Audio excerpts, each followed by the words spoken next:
Good morning बच्चों, मैं Yadav sir Asia अप्रेंजर की क्लास में एक बार फिर से आज हम गोली दर्पण के आगे का लेक्चर देखेंगे। हमने पिछले क्लासों में गोली दर्पण द्वारा बनाए गए प्रतिबिंबों का स्ट्रक्चर का अध्ययन किए थे।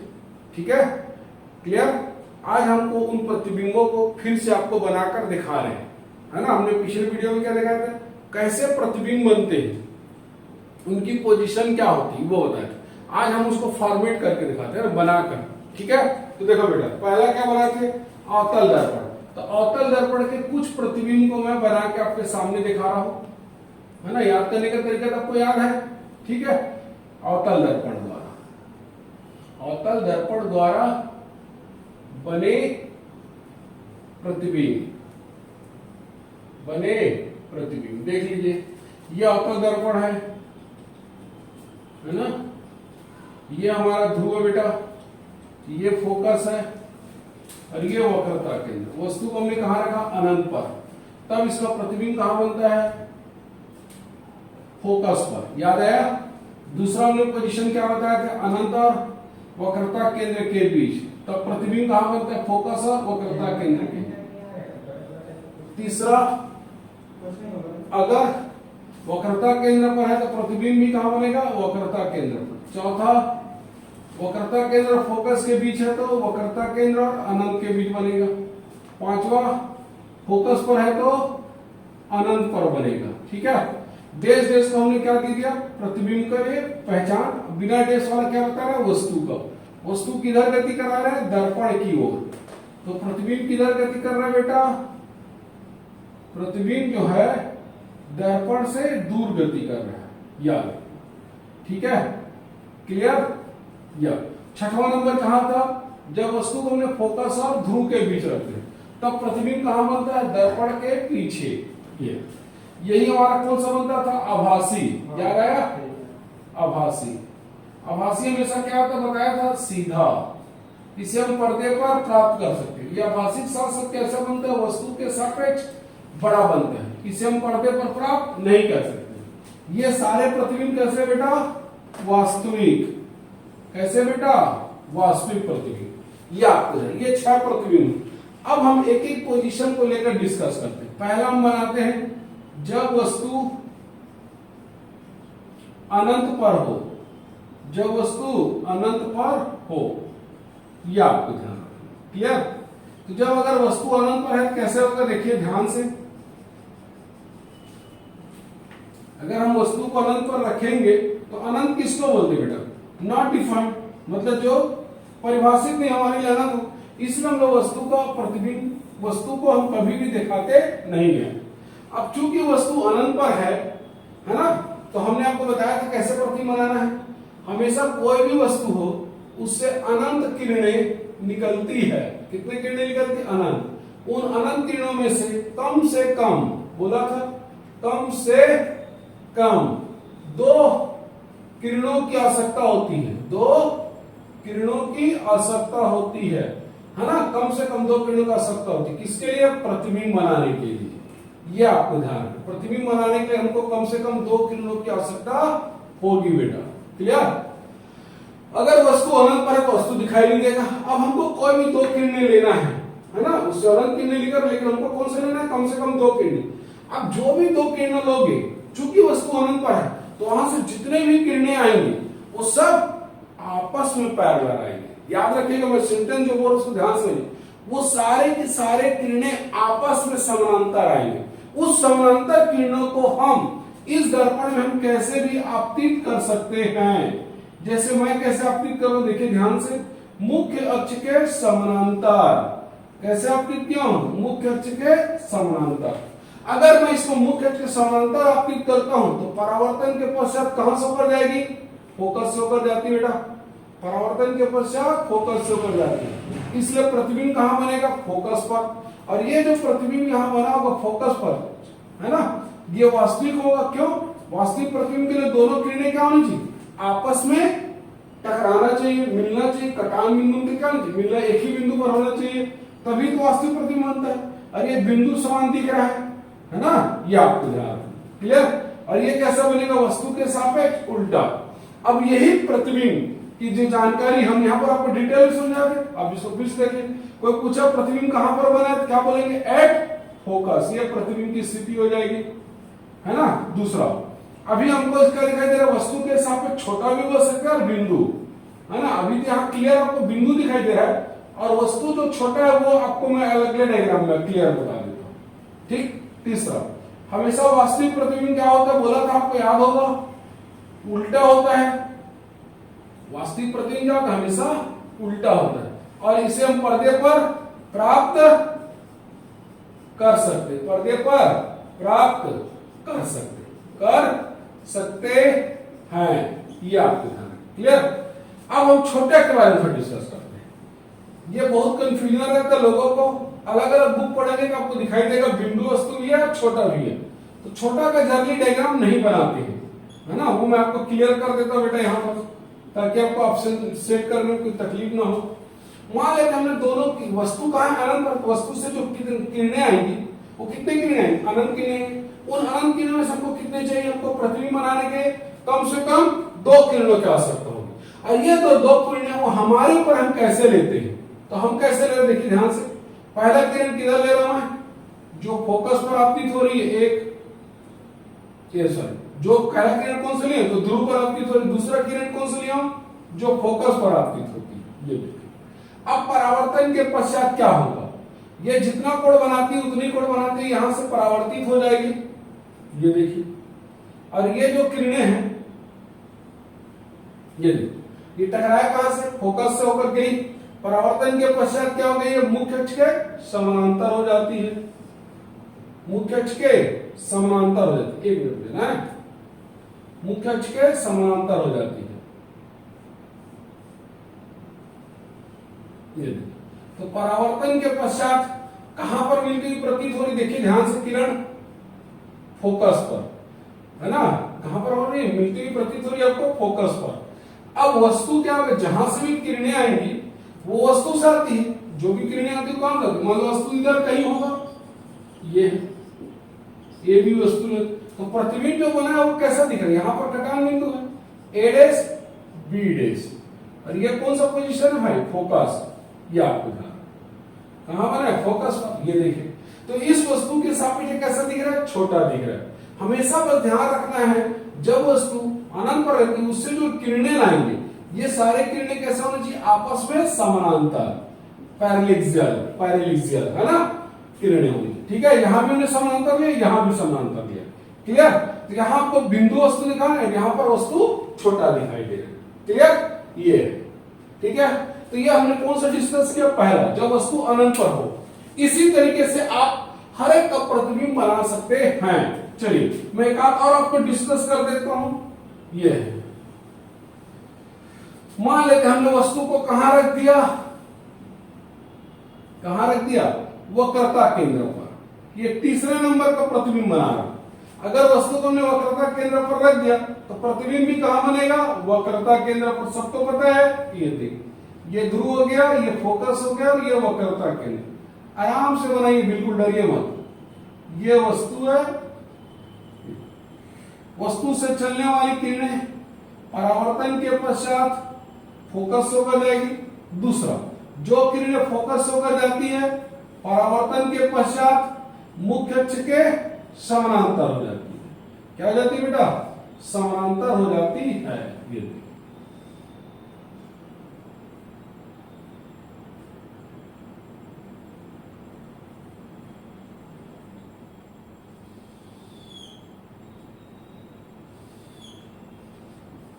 ये वस्तु का नाम रख दिया ए बी, प्रतिबिंब का नाम रख दिया ए डैश बी डैश।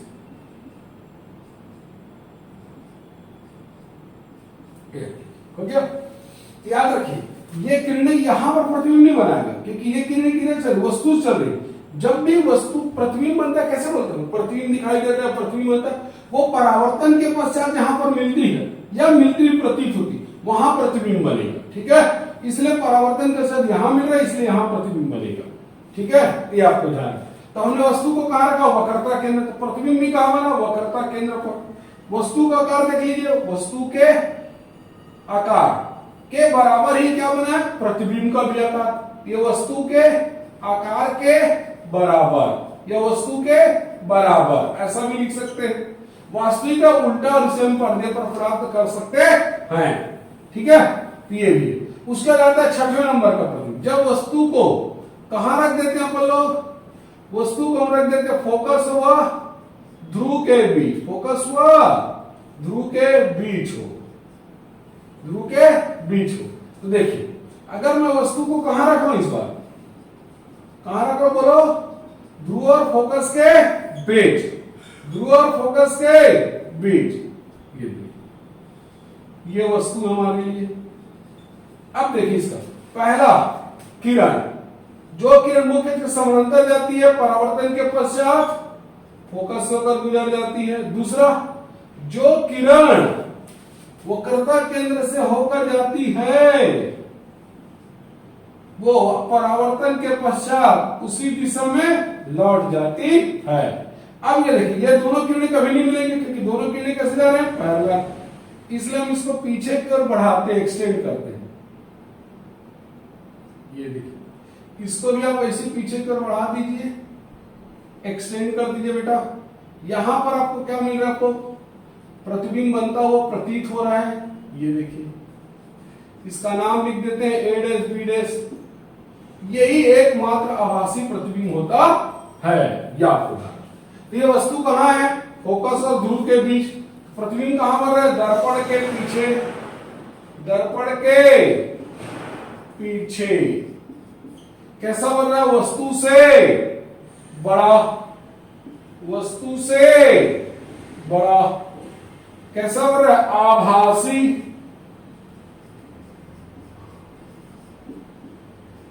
आभासी।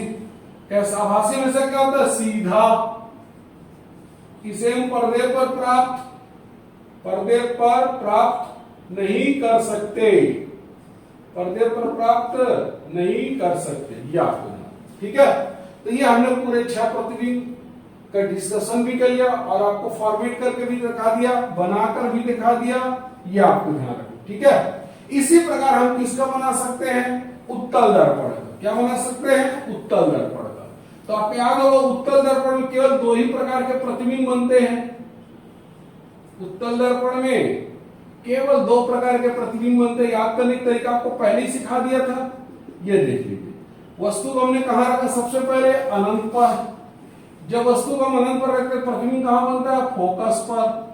और जब हम वस्तु को कहां रख देते हैं, अनंत और ध्रुव के बीच कहीं भी, anywhere between infinite and pole, तो प्रतिबिंब कहां बनता है, फोकस और ध्रुव के बीच बनता है। दोनों ही प्रतिबिंब कैसे बनता है, आभासी बनता है, और इसे हम पर्दे पर प्राप्त नहीं कर सकते। दोनों ही प्रतिबिंब कैसे बनता है, वस्तु के सापेक्ष छोटा, वस्तु के सापेक्ष छोटा। चलिए अब देख लीजिए कौन सा बनाना है, चलिए, है ना। तो इसमें मैं आपको बता देता हूं, अनंत वाला तो समझ गया हो कि फोकस पर ही बनेगा।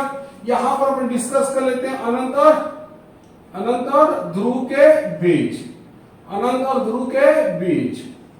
एक मैं आपको बना के दिखा देता हूं बेटा। ठीक है, ये मेरे पता है आपको आता होगा बेटा, लेकिन फिर भी मेरा मन नहीं मारता ना, है ना, आपके लिए मैं बना ही देता हूं ताकि आपको कोई डाउट हो क्लियर हो जाए। ये है हमारा ध्रुव, है ना, और अनंत के बीच कहीं भी वस्तु को रख देते, मान लो वस्तु को हमने यहां रख दिया।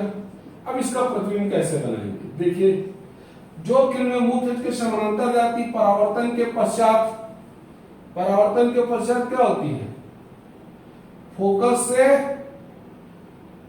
दूर जाती हुई प्रतीत होती है। ये देखो फोकस से दूर जाती हुई प्रतीत होगी बेटा, क्लियर, ये देखो। ठीक है, दूसरा, जो किरण वक्रता केंद्र की दिशा में आपतित होती है, परावर्तन के पश्चात, परावर्तन के पश्चात उसी दिशा में लौट जाती है, ये लौट जाती है उसी दिशा में। यहां पर देखिए दोनों किरणें मिलती हुई प्रतीत हो रही है, ये है ना।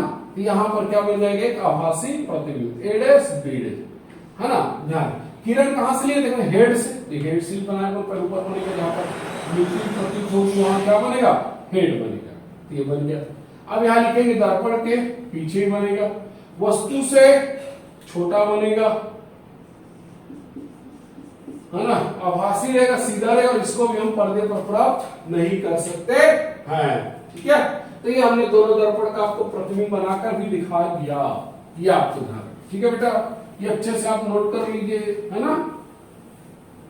इसके बाद हम देखते हैं क्या, है ना, इसके बाद हम देखते हैं बेटा, देखो ध्यान से, है ना, इसके बाद हम क्या देखते हैं, देखो दर्पणों के उपयोग, क्या देखते हैं बेटा, दर्पणों के उपयोग, दर्पणों के उपयोग, है ना, क्या देखते हैं, दर्पणों के उपयोग। ठीक है, अब दर्पणों के उपयोग भी अच्छे से याद रखिए। मान लो अगर आपको इस चैप्टर से थ्योरी क्वेश्चन दिया तो आपको अच्छे से बनना चाहिए।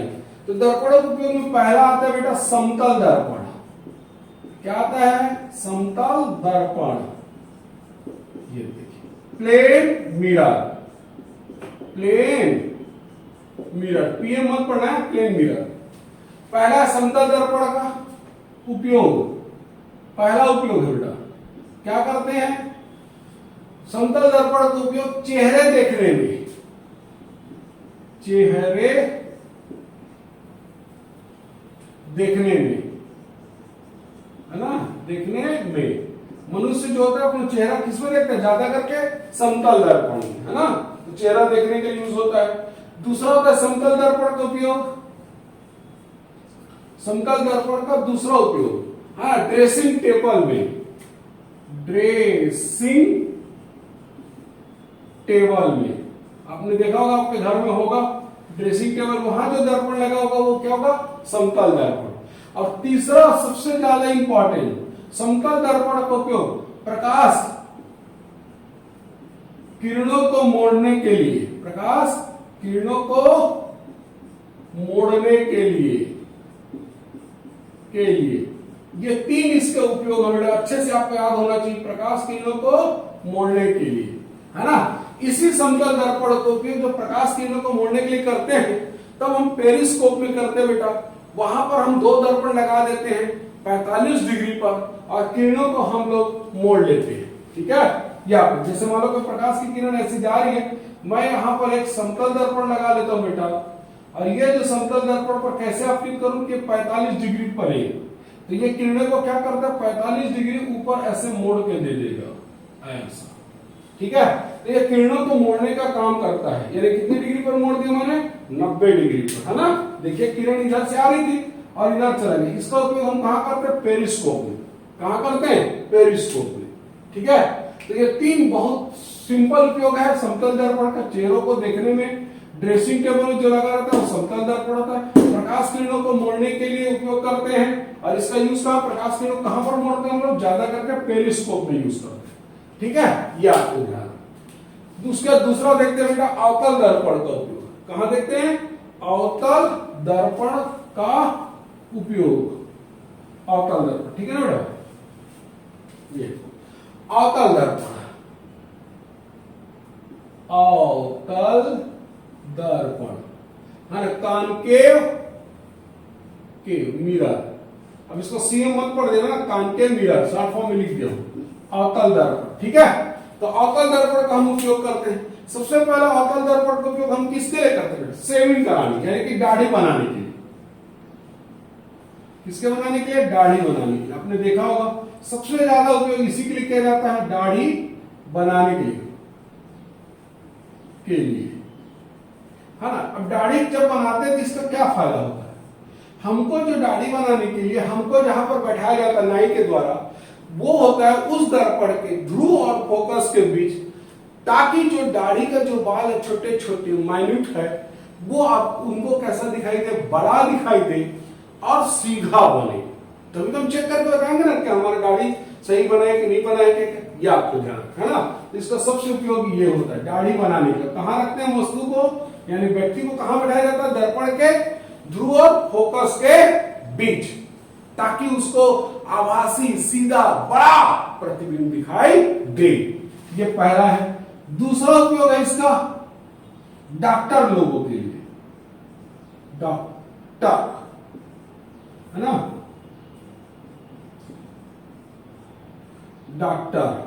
डॉक्टर क्या करते हैं इसके उपयोग में? नाक, कान, गले, है ना, नाक, कान, गले, आंख, इन सब को देखने के लिए, नाक, कान, गले, है ना, ज्यादा करके आंख के लिए तो दूसरा स्कोप भी यूज करते हैं, माइक्रोस्कोप भी यूज करते हैं, है ना, ये आपको याद है। तो नाक, कान, गले के लिए ज्यादा उपयोग करते हैं, आपने देखा होगा, नाक, कान, गले के लिए, ठीक है, ज्यादा करके उपयोग करते हैं। तो अवतल दर्पण का उपयोग करते हैं नाक, कान, गले के लिए। और यहां पर आपने देखा होगा जो डॉक्टर होते हैं वो अपने सिर में ऐसा लगा रहते हैं, वो जो वहां पर जो लाइट लगा रहता है उसके साथ जो लेंस लगा रहता है वो कौन सा दर्पण होता है? अवतल दर्पण होता है, ठीक है। तीसरा इसका उपयोग होता है बेटा गाड़ी के हेडलाइट में, गाड़ी के हेडलाइट, गाड़ी के हेड लाइट,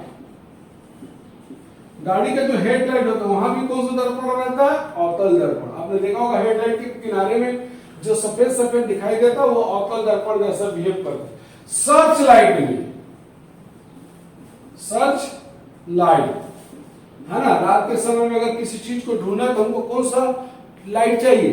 सर्च लाइट चाहिए, है ना, जो हम लोग लाइट यूज करते हैं, है ना, वो सर्च लाइट, ताकि किरणों को एक जगह पर फोकस किया जाए, है ना, ताकि वस्तुओं को स्पष्ट रूप से दिखाई दे, इसके लिए यूज किया जाता है अवतल दर्पण का।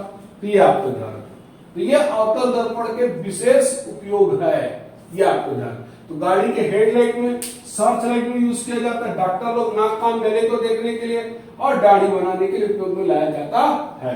इसको भी अच्छे से नोट कर लीजिए बेटा।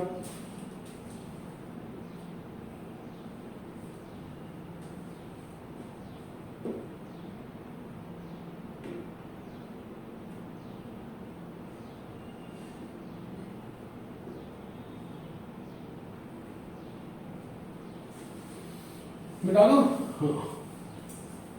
चलिए। उसके बाद आता है उत्तल दर्पण। क्या आता है? उत्तल दर्पण।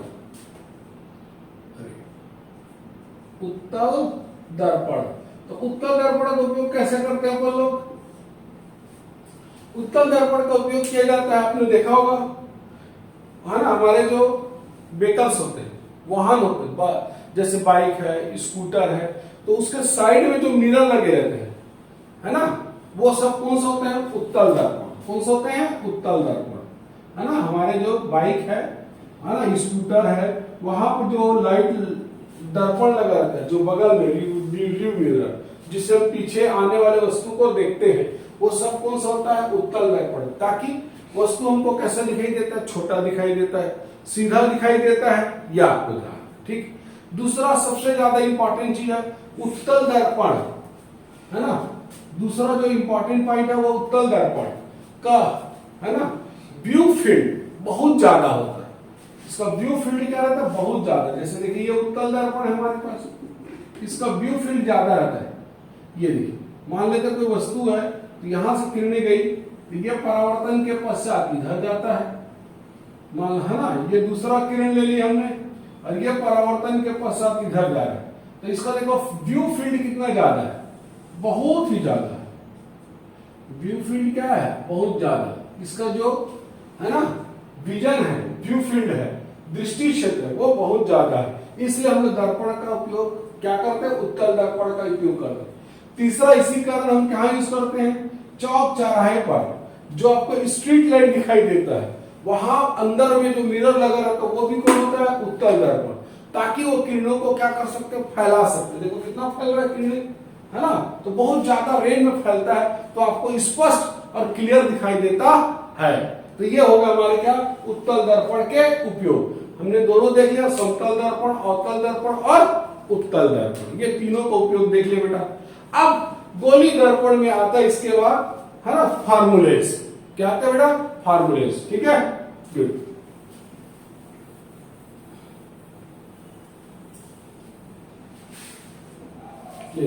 तो गोली दर्पण से संबंधित सूत्र, गोली दर्पण से संबंधित सूत्र। तो पहला सूत्र आता है नंबर 1, वक्रता त्रिज्या और फोकस दूरी में संबंध, वक्रता त्रिज्या फोकस दूरी में संबंध, तो ये होता है r बराबर 2f, या हम इसी को लिख सकते हैं f बराबर r/2। ये आपका ध्यान, ठीक है। ये पहला सूत्र हो गया। दूसरा सूत्र आता है, दूसरा सूत्र जिसको हम लोग बोलते हैं दर्पण सूत्र के नाम से जानते हैं, दर्पण सूत्र। अब दर्पण सूत्र लिखा तो दोनों के लिए होता है, अवतल दर्पण या उत्तल दर्पण। इसलिए हमने हेडिंग क्या दिया, देखो बेटा, गोली दर्पण, यानी गोली दर्पण के सारे के लिए अप्लाई कर सकते हो, है ना, याद रखना, कंफ्यूज नहीं होना। 1/f बराबर 1/v प्लस 1/u, ये क्लियर। सबका मतलब आता है, पिछले वीडियो में आपको बताया था, f क्या बताता है फोकस दूरी, r क्या बताता है वक्रता त्रिज्या, u क्या बताता है वस्तु की दूरी, v क्या बताता है प्रतिबिंब की दूरी, f क्या बताता है फोकस दूरी, ठीक है ना। आप इसको इसी फॉर्म में ही याद रखिएगा, है ना, ऐसा नहीं मल्टीप्लाई करके नहीं याद रखना, ठीक है।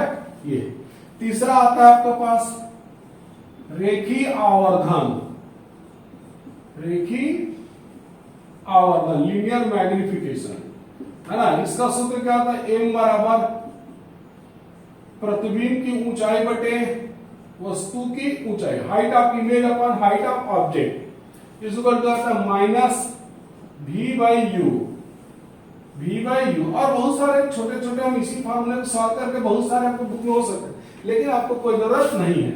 v/u, ये तीन आपको बेसिक सूत्र आपको याद रखना है न्यूमेरिकल बनाने के लिए, ये आपको ध्यान रखना। बस जब भी हम न्यूमेरिकल बनाते हैं, ये आप ध्यान रखिएगा, इनका चिन्ह सहित रखना है। क्या रखना है बेटा, चिन्ह सहित, आपको इसको अच्छे से समझना है, चिन्ह सहित याद रखना है ना। बिना चिन्ह के अपन न्यूमेरिकल नहीं बनाते हैं, याद रखिएगा। क्या रखते हैं, बिना चिन्ह के आप न्यूमेरिकल नहीं बनाएंगे, ठीक है। ये आपको ध्यान, क्लियर, गुड।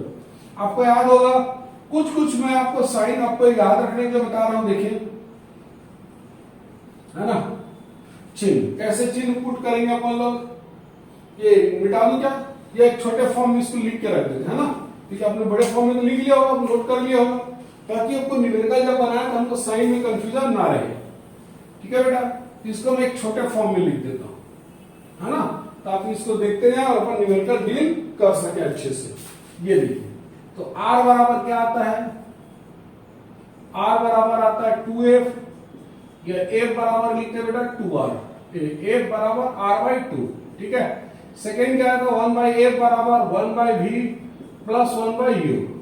थर्ड आया था m बराबर hi बटे ho माइनस v बटे u, ठीक है। अब थोड़ा ध्यान दीजिएगा, क्लियर है ना। वास्तविक प्रतिबिंब, हमेशा आपको बताया वास्तविक प्रतिबिंब क्या होता है, उल्टा होता है ना। वास्तविक प्रतिबिंब क्या होता है, उल्टा। उल्टा का मतलब कैसे बताया था आपका, ये o मतलब वस्तु, I मतलब प्रतिबिंब, कंफ्यूज नहीं होना ना। अगर वस्तु ऐसा है तो प्रतिबिंब ऐसा बनेगा, अगर वस्तु कैसा हो ऐसा, तो प्रतिबिंब ऐसा बनेगा, ये उल्टा है, ठीक है। ये अब वो आभासी के लिए लिखते हैं, आभासी प्रतिबिंब हमेशा क्या होता है, सीधा होता है बेटा। ये वस्तु है तो ये प्रतिबिंब, अगर वस्तु ऐसा दिया है तो प्रतिबिंब भी ऐसा बनेगा, ठीक है ना। फिर नीचे बनते रहिए। u सदैव निगेटिव होता है, u हमेशा ऑलवेज का लेते हैं निगेटिव। अब मैं जब ऐसा लिख रहा हूं तो इसका कंफ्यूज नहीं होना ना। u अगर निगेटिव सदैव, मतलब इसका मतलब क्या, वास्तविक वस्तु है, क्या है, वास्तविक वस्तु है, वस्तु, वास्तविक वस्तु मतलब वस्तु से किरणें चल रही होंगी। अगर आभासी वस्तु दिया रहता है तब ये u क्या रहता है, पॉजिटिव रहता है, अदरवाइज कभी नहीं रहता। लिख देता हूं, कंफ्यूज मत रहे, सदैव निगेटिव। कब पॉजिटिव रहेगा, सदैव जब वस्तु क्या हो, आभासी, आभासी वस्तु,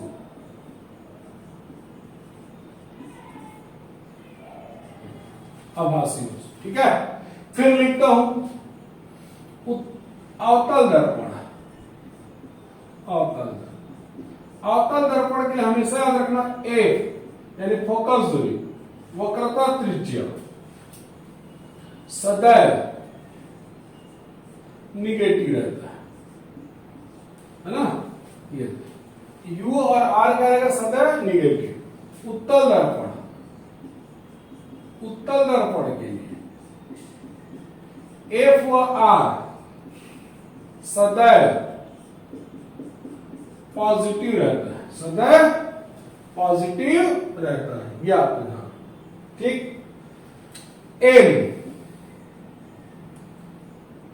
एम का जो वैल्यूज होता है ये भी क्या रहता है, निगेटिव। कब रहता है निगेटिव, जब वास्तविक प्रतिबिंब बने, वास्तविक प्रतिबिंब। एम पॉजिटिव रहता है जब आभासी प्रतिबिंब बने, तब रहता है ना। तो ये मैंने आपको कुछ बेसिक और जो थोड़ा याद रखने के लिए चीजें हैं वो थोड़ा आप याद कर लीजिए, मेमोराइज कर लीजिए, ताकि जब मैं न्यूमेरिकल बनाऊं तो आपको कोई तकलीफ ना रहे। ठीक है, ये थोड़ा सा लगेगा कस, लेकिन धीरे धीरे हम प्रैक्टिस करेंगे तो आ जाएगा। लेकिन बिना साइन के हम न्यूमेरिकल नहीं बना सकते, इसलिए आपको साइन में अच्छे से याद होना चाहिए, साइन कन्वेंशन बिल्कुल अच्छे से रटा होना चाहिए, तभी आप न्यूमेरिकल बना सकते हो।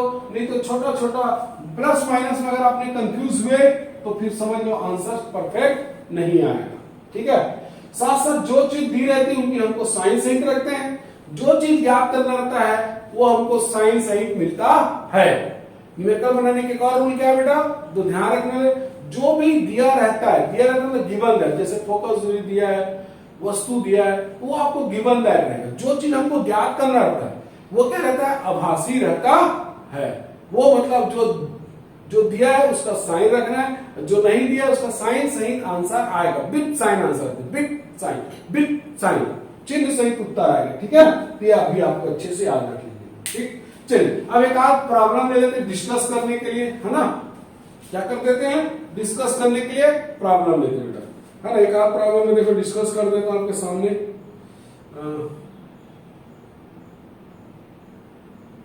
चलिए एकदम बेसिक से स्टार्ट करते हैं, है ना।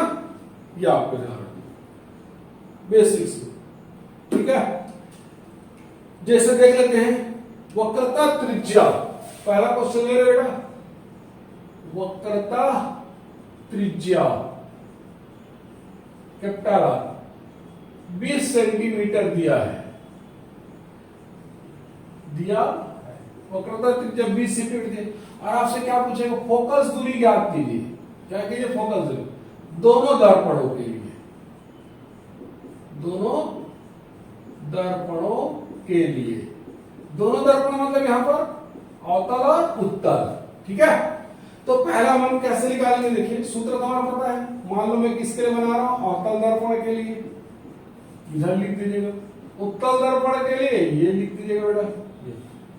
अवतल दर्पण सूत्र तो वही है, तो ए बराबर क्या होता है, r/2। जब अवतल दर्पण का बनाएंगे तो क्या लिखेंगे, चिन्ह क्या होता है, माइनस। आपको बताया था वक्रता त्रिज्या क्या रहता है इसका, माइनस। देखो कितना दिया है, 20 सेंटीमीटर, -20। 2 का अपान करेंगे कितना आएगा, -10 सेंटीमीटर। ये जो माइनस साइन आता है ये उसकी प्रकृति बताती दर्पण, इसी समझाने जाते हैं दर्पण कौन सा है, अवतल दर्पण। ठीक है, लेकिन आंसर में हम क्या लिखेंगे, 10 सेंटीमीटर। क्या लिखेंगे आंसर में, 10 सेंटीमीटर। माइनस साइन से ही पता चलता है दर्पण का नेचर कैसा है। अब यही उत्तल दर्पण बनाएंगे तो r बराबर क्या लिखते हैं, r/2। ये आ जाएगा +20 सेंटीमीटर, तो ये आ जाएगा +10 सेंटीमीटर, ये आ गया। ठीक, ये आ गया 10 सेंटीमीटर। तो दोनों में वैल्यू तो सेम आएंगे बट नेचर अलग अलग होंगे। प्लस मतलब उत्तल दर्पण है, माइनस मतलब अवतल दर्पण है। क्या है, अवतल दर्पण है। अब यहां पर कहीं मतलब से पूछा जाए समतल दर्पण है ना, इसको अच्छे से नोट कर लीजिएगा ना, नोट। ठीक है, नोट क्या है, समतल दर्पण के लिए एफ व आर का मान क्या होता है, तो इसका होता है अनंत, है ना।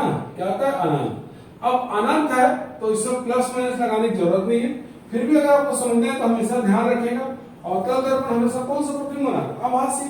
तो ये हमेशा क्या रहेंगे? प्लस में रहेंगे, ठीक है। लेकिन उसकी फोकस दूरी कितनी होती है? अनंत होती है। वक्रता त्रिज्या कितनी होती है? अनंत होती है। ये आप ध्यान रखिए, ठीक है। ये आपको याद होना चाहिए, इसको लिए बनाने की जरूरत नहीं। इसका रेखीय आवर्धन जो क्षमता होता है समतल दर्पण का, वो होता है +1। क्या होता है? +1। प्लस क्यों? क्योंकि आभासी प्रतिबिंब बनाते, बताया था। आभासी प्रतिबिंब बनेगा तो हमेशा चिन्ह क्या आएगा? प्लस। वास्तविक बनेगा तो हमेशा चिन्ह क्या आएगा? माइनस। ये आपको ध्यान रखना, ठीक है। तो ये प्लस होगा, क्लियर? ये आपको ध्यान रखना है ना।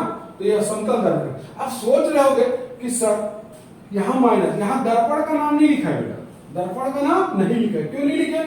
क्योंकि आपको पता है आभासी प्रतिबिंब जो होता है उत्तल दर्पण सदैव बनाता है, तो उसके प्लस आएगा। लेकिन अवतल दर्पण तो तीनों प्रकार के प्रतिबिंब बनाते हैं ना, 3 प्रकार के, मतलब छोटा बड़ा और छोटा बड़ा और बड़ा रहता है, तो है ना। ये सॉरी 2 प्रकार के बनाते हैं, एक आभासी और वास्तविक। अब अगर आभासी और वास्तविक के हिसाब से तो आभासी के लिए माइनस लेंगे, अब जब वो आभासी बनाएगा तो प्लस लेंगे, वास्तविक बनाएगा तो माइनस लेंगे। ये आपको कंफ्यूज नहीं हो रहा ना। तो अवतल दर्पण, यहाँ दर्पण का नाम इसीलिए नहीं लिखा गया है, याद। यहाँ पर सिर्फ एम के लिए क्या जरूरी है? वास्तविक प्रतिबिंब है कि आभासी प्रतिबिंब है, ठीक है। ये भी आपको ध्यान रखना, ये आप अच्छे से नोट करके रखेंगे ना, ठीक।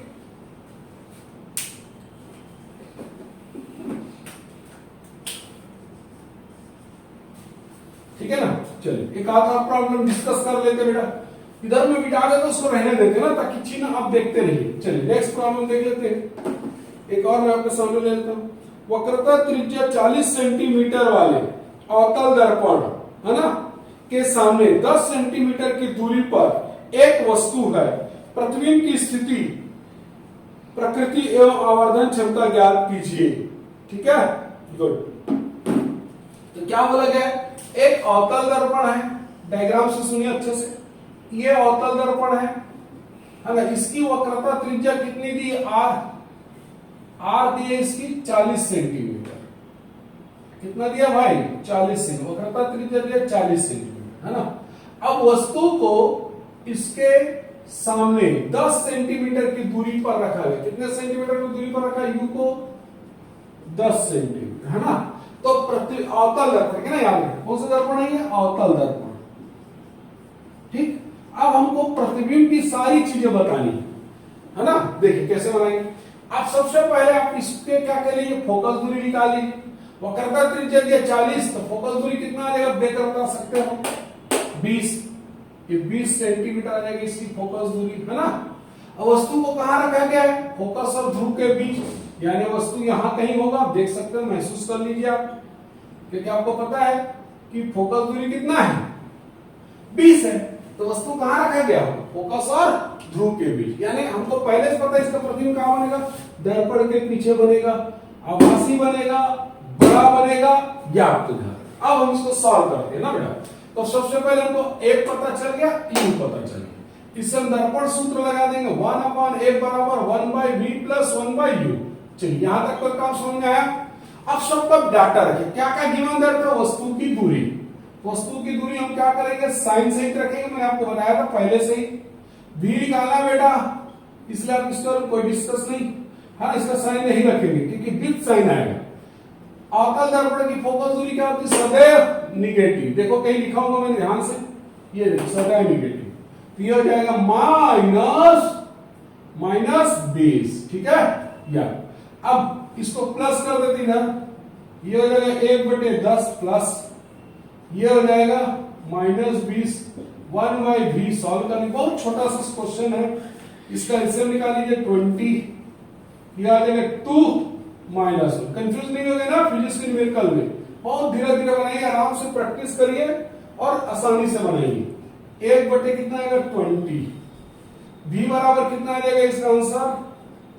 +20 सेंटीमीटर। देखिए प्लस से पता चल रहा है कि प्रतिबिंब कहां बना होगा, बता दिया था, दर्पण के पीछे बना होगा।